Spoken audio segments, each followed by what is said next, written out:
Bisnis 123 Pas FM bersama Wahyu Saidi, pakar UKM Entrepreneur.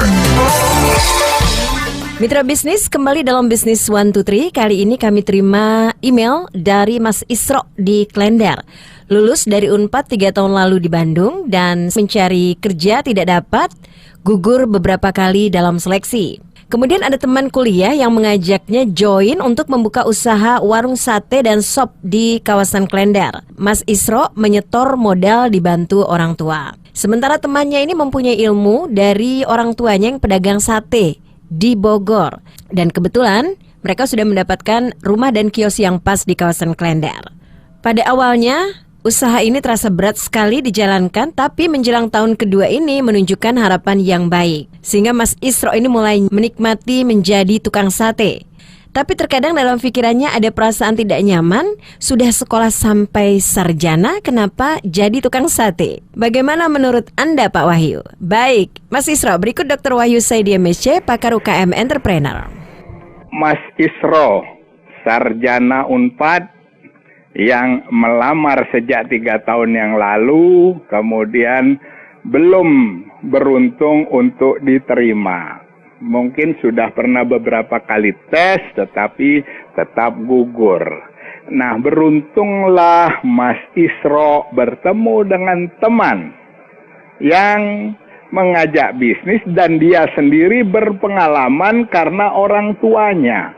Jadi tahap pertama berbisnis, Mas Isro sudah beruntung.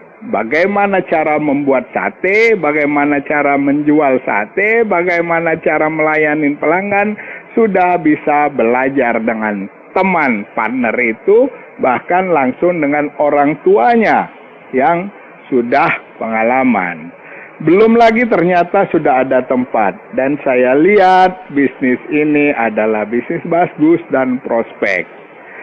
Tinggal buat perjanjian jangka panjang. Jangan sampai begitu Mas Isro memutuskan full time, Mas Isro punya masalah dengan teman dan putus kerjasama. Jadi buat perjanjian jangka panjang, apalagi teman ini yang menguasai tempat. Jadi tempat itu buat perjanjian sewa yang jelas. Nah, kemudian keraguannya akan bisnis atau tidak bisnis. Saran saya, bisnis sudah jalan, lanjutkanlah berbisnis. Karena mencari kerja pada saat ini sangat susah. Jadi jangan mengorbankan yang ada, mengejar sesuatu yang tidak ada. Alternatif lain adalah berangkat sekolah. Kalau secara ekonomi mampu atau tabungan sudah cukup, sekolahlah. Ya, sambil nanti sekolah lihat peluang-peluang lain. Kalau tidak, silahkan lanjut berbisnis. Menjadi tukang sate itu banyak sekali peluang untuk menjadi besar. Yang penting akumulasikan modal, ya, perbanyak tabungan, kemudian mulailah mengkredit properti, ya, sehingga dalam 1 tahun ada gabungan. Tabungan di properti, artinya sudah punya, katakanlah ruko atau kios, sementara bisnis sate tetap jalan. Mungkin membesar, mungkin juga jadi susah, tetapi ada backup dari properti itu.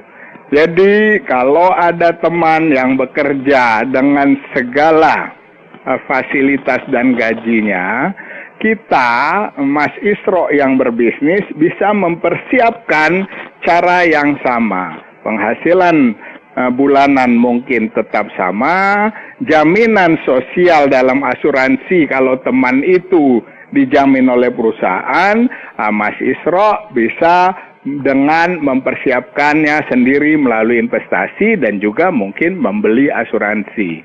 Jadi, kalau untuk orang muda, saya katakan sejauh tidak ada penolakan yang besar di dalam diri Anda, maka menjadi pebisnis adalah jalan yang baik.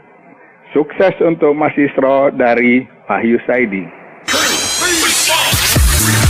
Demikian Bisnis 123 Pas FM. Jika Anda memiliki pertanyaan seputar usaha Anda, email ke redaksi@pasfm.com atau telepon 633 9160.